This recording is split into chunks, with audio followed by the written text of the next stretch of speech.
Hello students, మనం previous problems final accounts రిలేటెడ్గా discuss చేసినాం. Long problems. ఇప్పుడు అడ్జస్ట్మెంట్స్, ఫైనల్ అకౌంట్స్లో అడ్జస్ట్మెంట్స్ని ఎలా రికార్డ్ చేయాలి ఆ విషయాల గురించి తెలుసుకుందాం. ఓకేనా? ఒకసారి అడ్జస్ట్మెంట్స్ చూడండి. ఇక్కడ outstanding salaries, closing stock, prepaid insurance, out standing wages, depreciation. Okay, ఇక్కడ అవుట్ స్టాండింగ్ సాలరీస్ అని చెప్పాడు. అవుట్ స్టాండింగ్ అంటే మనం లయబిలిటీగా ట్రీట్ చేయాలి. అంటే అడ్జస్ట్మెంట్స్ ని 2 టైమ్స్ తీసుకోవాలి. ఒకసారి trading account, profit and loss account తీసుకోవాలి, ఇంకోసారి బ్యాలెన్స్ షీట్ లో తీసుకోవాలి. ఓకేనా?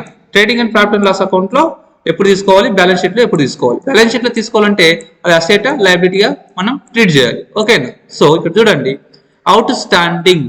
అవుట్ స్టాండింగ్ అంటే ఏంటి? లయబిలిటీ. ఓకే. ప్రీపెయిడ్. ప్రీపెయిడ్ అంటే ఏంటి?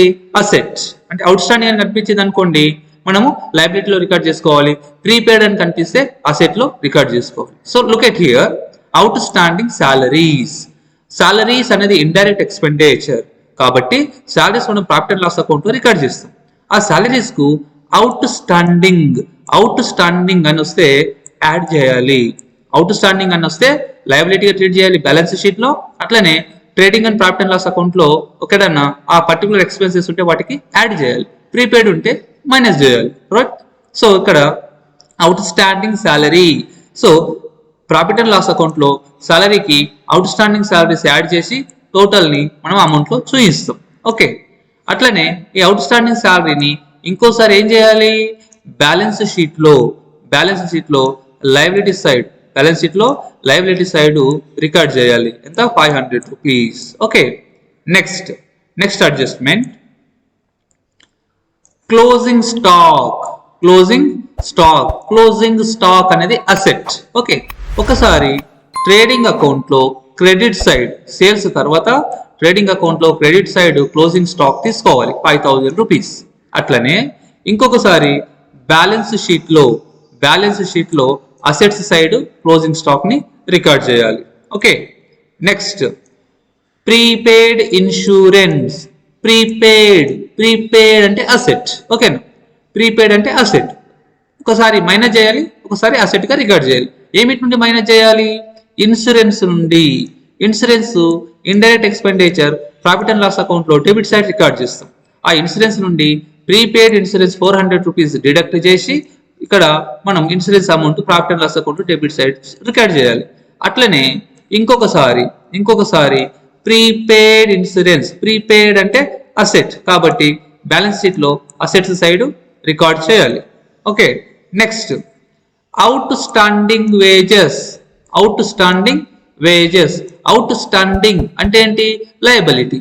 లయబిలిటీ ఒకసారి రికార్డ్ చేయాలి, అట్లనే ఆ పర్టికులర్ ఎక్స్పెన్సెస్ కు యాడ్ చేయాలి అవుట్ స్టాండింగ్ అంటే. సో వేజెస్ అనేటివి డైరెక్ట్ ఎక్స్పెండిచర్ ట్రేడింగ్ అకౌంట్ లో రికార్డ్ చేస్తాం కాబట్టి ఆ వేజెస్ కు అవుట్ స్టాండింగ్ వేజెస్ ని యాడ్ చేసి టోటల్ ట్రేడింగ్ అకౌంట్ లో డెబిట్ సైడ్ రికార్డ్ చేయాలి. ఓకే. అట్లనే అవుట్ స్టాండింగ్ అంటే ఏంటి?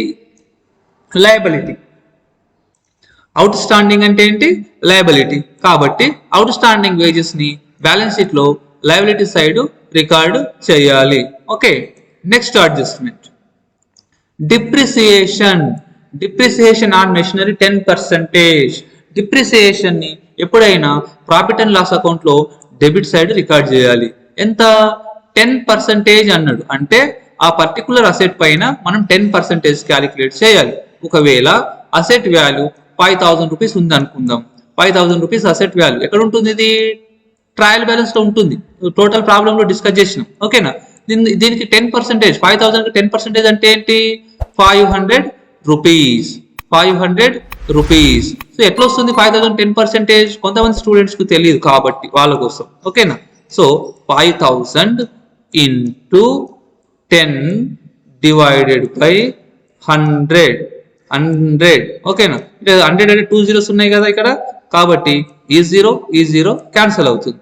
పైన ఇక్కడ ఒక జీరో క్యాన్సిల్ అవుతుంది, ఇంకో జీరో క్యాన్సిల్ చేయలేదు కాబట్టి ఇది చేయండి. ఎంత? 500 రూపీస్. 10% అంటే లాస్ట్ జీరో క్యాన్సిల్ చేస్తే అయిపోయాయి. రైట్? సో ఇక్కడ 10% డిప్రిసియేషన్ అని చెప్పింది. వేటి పైన? మెషినరీ పైన.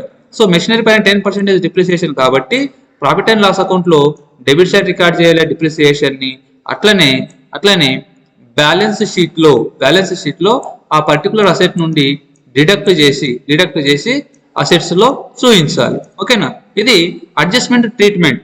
ఈ విధంగా మనకు అడ్జస్ట్మెంట్ సింపుల్ గా అండర్స్టాండ్ అయితే ఈజీగా మనం ప్రాబ్లమ్ ని సాల్వ్ చేస్తాం. అట్లనే ఇంకో విషయం ఏంటి, గ్రాస్ ప్రాఫిట్ వస్తే గ్రాస్ ప్రాఫిట్ మనం ఏం చేయాలా, మనం ప్రాఫిట్ అండ్ లాస్ అకౌంట్ లో క్రెడిట్ సైడ్ కు ట్రాన్స్ఫర్ చేయాలి. నెట్ ప్రాఫిట్ వస్తే ఏం చేయాలా, క్యాపిటల్ కు యాడ్ చేయాలి. నెట్ లాస్ వస్తే క్యాపిటల్ నుంచి మైనస్ చేయాలి. ఓకేనా, థ్యాంక్ యూ.